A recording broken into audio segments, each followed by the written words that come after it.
Hello दोस्तों, स्वागत है आपका अपने चैनल एग्जामिनेशन पे। तो फिर से मैं हाजिर हूँ 5 फरवरी 2021 के इंपॉर्टेंट इवेंट्स के साथ।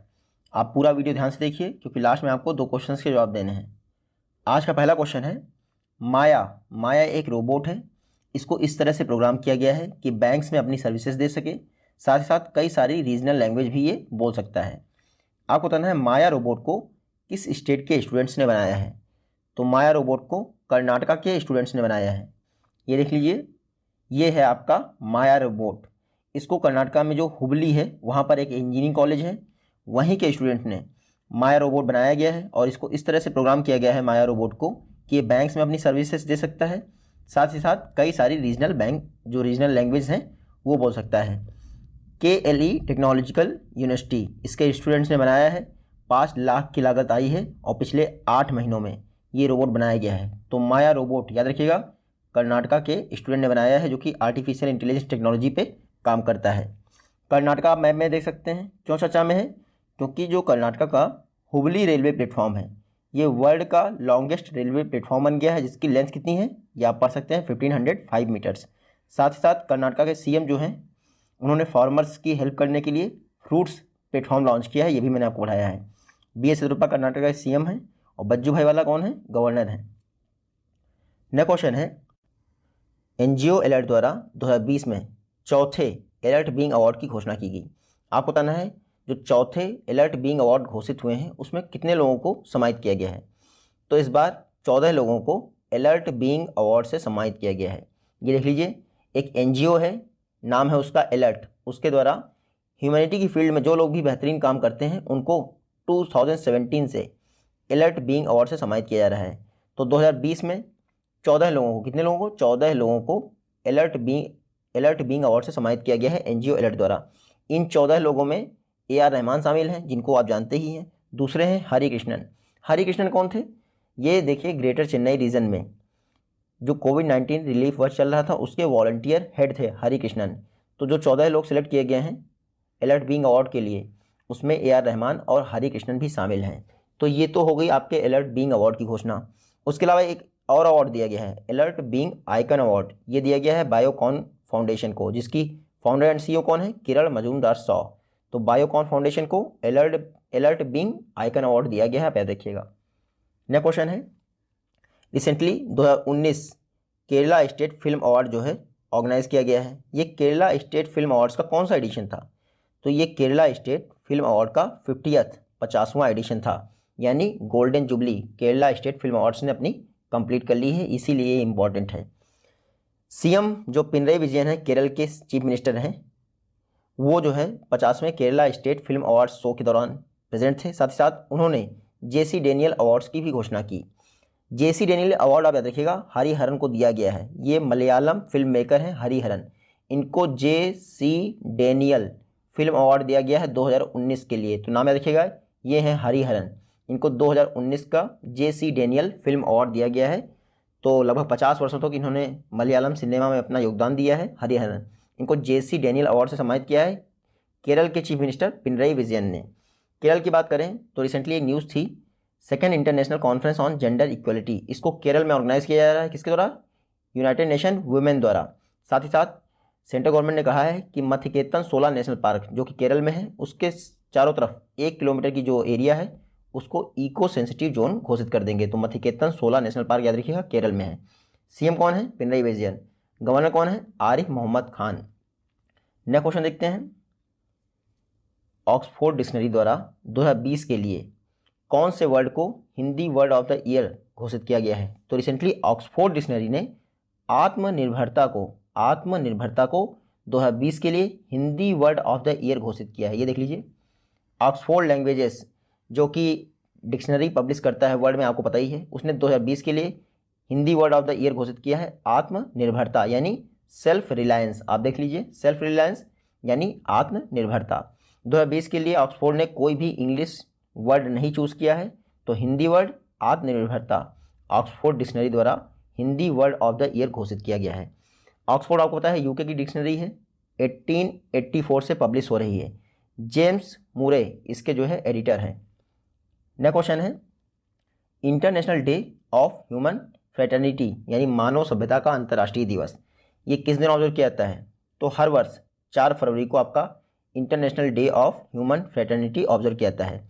2 फरवरी को आपका इंटरनेशनल वेटलैंड डे था, ये मैंने आपको पढ़ाया था। अब 4 फरवरी को international day of human fraternity observe किया गया।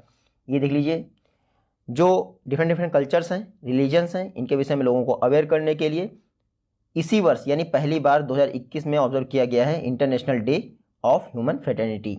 2021 के international day of human fraternity का थीम क्या था? A pathway to the future. याद रखिएगा theme, a pathway to the future. Last year यानी दिसंबर 2020 में ही यूनाइटेड नेशन जनरल असेंबली ने घोषणा की कि हर वर्ष 21 दिसंबर को नहीं, 4 फरवरी को international day of human fraternity मनाया जाएगा और इसकी शुरुआत होगी 2021 से। तो पहला international day of human fraternity कब मनाया गया?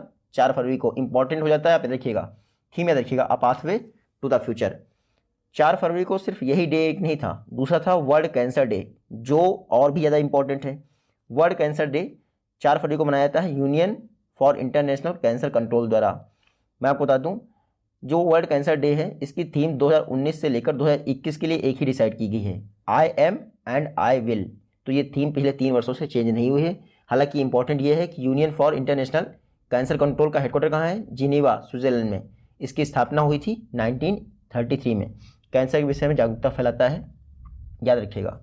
नेक्स्ट क्वेश्चन है, recently chief of air staff conclave का इनॉग्रेशन किसने किया है? तो chief of air staff conclave, इसका इनॉग्रेशन किया है राजनाथ सिंह जी ने। पहले पढ़ लेते हैं chief of air staff conclave के विषय में। तो डिफेंस मिनिस्टर राजनाथ सिंह जी ने chief of air staff conclave का इनॉग्रेशन किया है।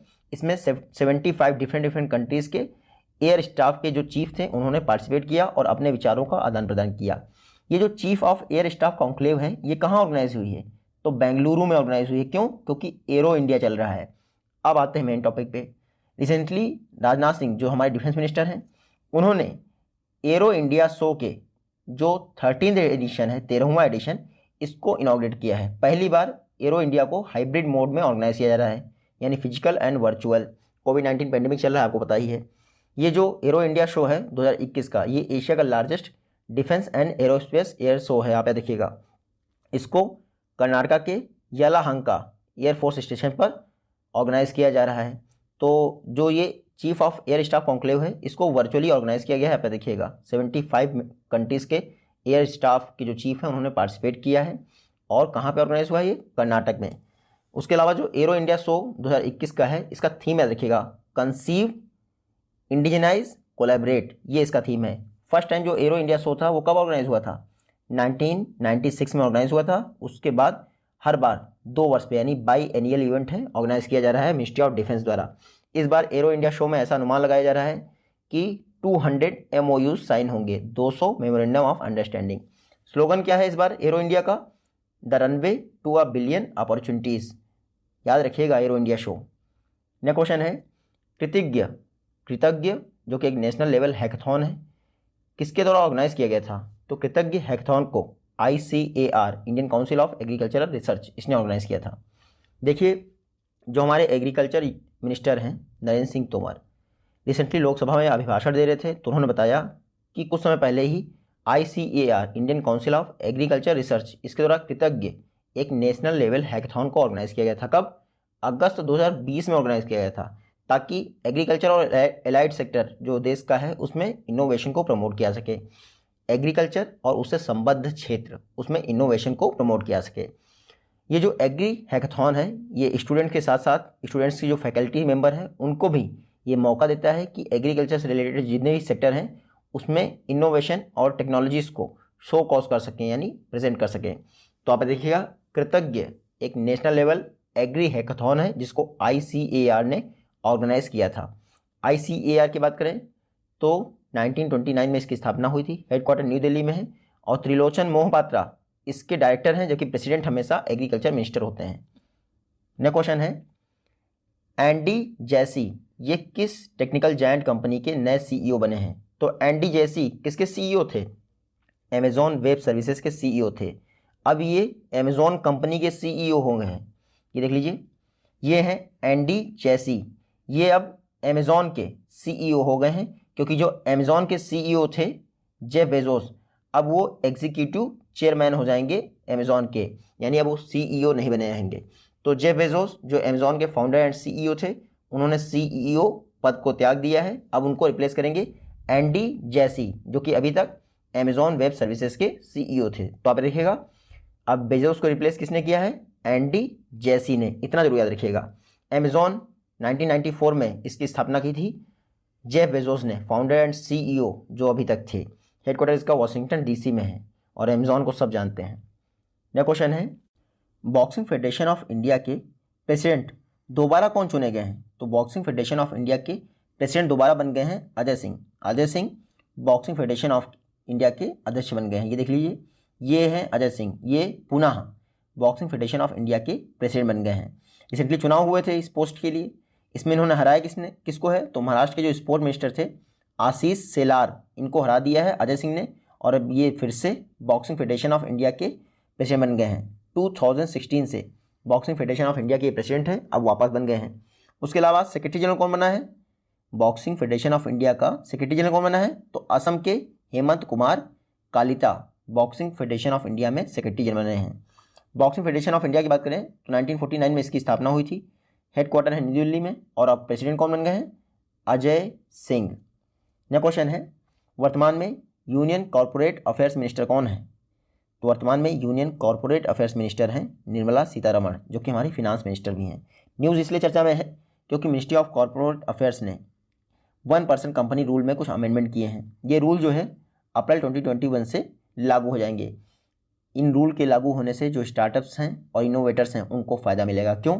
क्योंकि पहले एक रूल था कि अगर आप NRI हैं तो 1% कंपनी आप इंडिया में कॉर्पोरेट नहीं कर सकते, यानी उसका रजिस्ट्रेशन नहीं करवा सकते, यानी वो ओपन नहीं कर सकते हैं।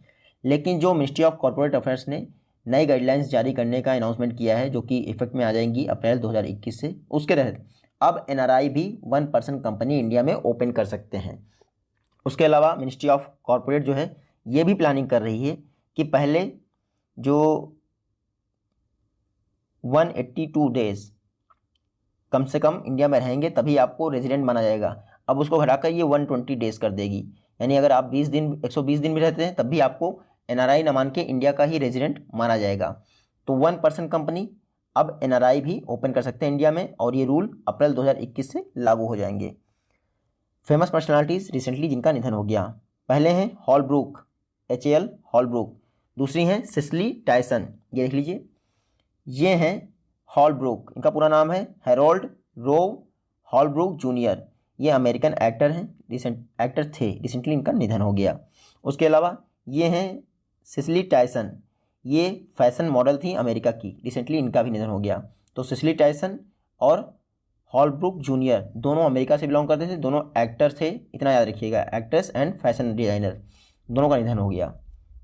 नेक्स्ट क्वेश्चन है, रिसेंटली जो एयरफोर्स हेडक्वार्टर है न्यू दिल्ली में, वहाँ पर इंस्पेक्शन एंड सेफ्टी के डायरेक्टर जनरल कौन अपॉइंट हुए हैं? तो एयरफोर्स हेडक्वार्टर में इंस्पेक्शन एंड सेफ्टी के डायरेक्टर जनरल अपॉइंट हुए हैं GS बेदी। कौन अपॉइंट हुए हैं? GS बेदी। ये अमित तिवारी लिखा है तो उसका मतलब ये मत सोचिएगा कि मेरा नाम है। जो एयरफोर्स का सेंट्रल कमांड है ये उसके एयर मार्शल हैं अमित तिवारी, लेकिन एयरफोर्स के हेडक्वार्टर में director general inspection and safety कौन अपॉइंट हुए हैं? GS बेदी। ये देख लीजिए, ये हैं GS बेदी, ये एयरफोर्स हेडक्वार्टर यानी न्यू दिल्ली में डायरेक्टर जनरल अपॉइंट हुए हैं इंस्पेक्शन एंड सेफ्टी के। आप इतना देखिएगा, एयरफोर्स में इंडक्ट हुए थे 1984 में, अब हेडक्वार्टर में डायरेक्टर जनरल होंगे इंस्पेक्शन एंड सेफ्टी के। आप देखिएगा, कुछ समय पहले ही कैबिनेट ने इंडियन एयरफोर्स द्वारा 83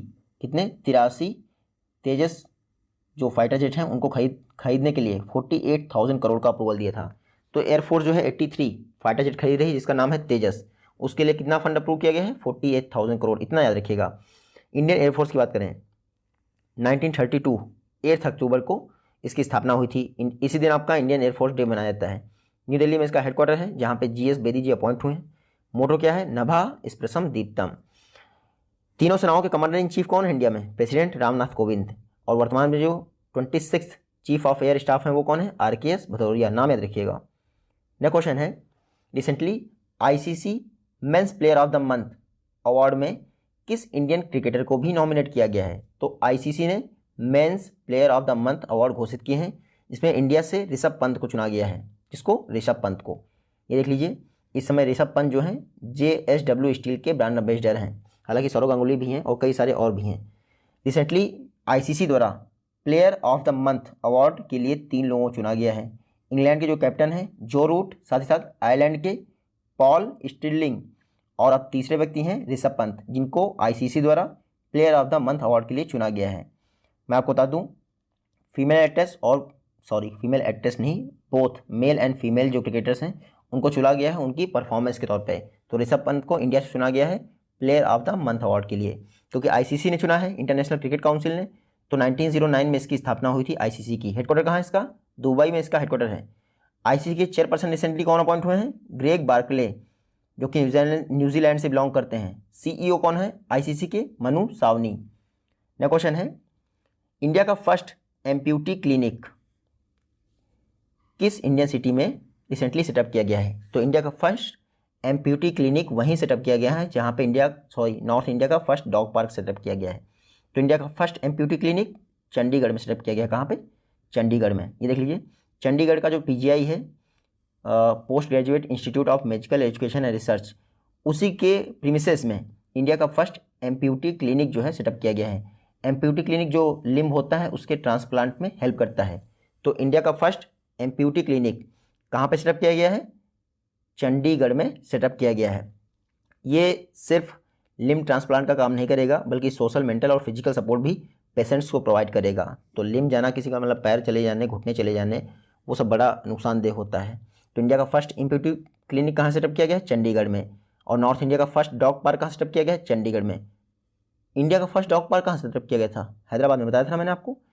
चंडीगढ़ के लेफ्टिनेंट गवर्नर कौन है? VP सिंह बदनौर। और सुखना लेक, रॉक गार्डन, ये दोनों चंडीगढ़ में है। रॉक गार्डन का नाम बदलकर अब्दुल कलाम गार्डन रख दिया गया था।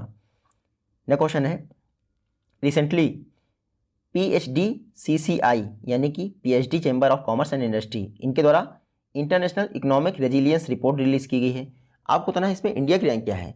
तो इंटरनेशनल इकोनॉमिक रेजिलियंस रिपोर्ट में इंडिया की रैंक है सेकंड, यानी कोविड-19 क्राइसिस के दौरान इंडिया वर्ल्ड की सेकंड मोस्ट रेजिलियंट कंट्री बना रहा था। तो टॉप यानी सबसे ज़्यादा रेजिलियंट कंट्री कौन सी थी? तो जर्मनी कोविड-19 क्राइसिस के दौरान वर्ल्ड की टॉप मोस्ट रेजिलियंट कंट्री थी। सेकंड नंबर पे आया इंडिया और थर्ड पे आया साउथ कोरिया।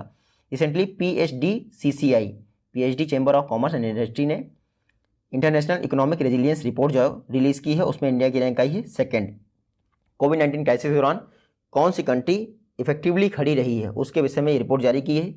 टोटल 5 इंडिकेटर्स पर ये international economic resilience report prepare की गई है। आप याद रखिएगा, इन्होंने कहा है कि इंडिया की जो रियल GDP है ये 2021 में हाईएस्ट प्रोजेक्ट की गई है, जो ये 10 लीडिंग कंट्रीज़ हैं, यानी जो फाइनेंशियल ईयर 2021 स्टार्ट हुआ है उसकी बात कर रहे हैं, 11.5%।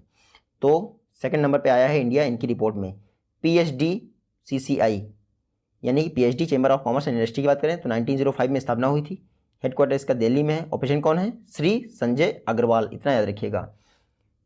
नेक्स्ट क्वेश्चन है, रिसेंटली जो नर्सेज एंड फार्मासिस्ट हैं उनको कोविड वैक्सीनेशन एडमिनिस्ट्रेशन ट्रेनिंग देने के लिए अपोलो मेडिस्किल प्राइवेट लिमिटेड के साथ किसने MOU साइन किया है?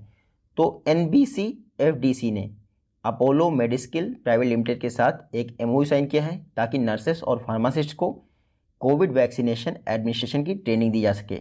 अब ये NBCFDC क्या है आप ये पढ़ लीजिए, national backward class finance and development corporation, यानी NBCFDC।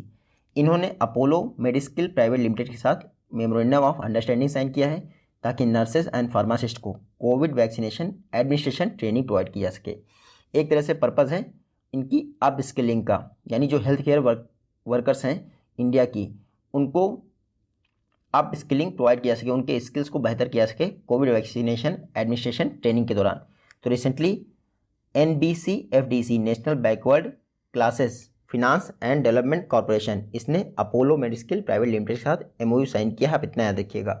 टोटल 1000 लोगों को ट्रेन किया जाएगा बिहार, दिल्ली, तेलंगाना, तमिलनाडु और यूपी में।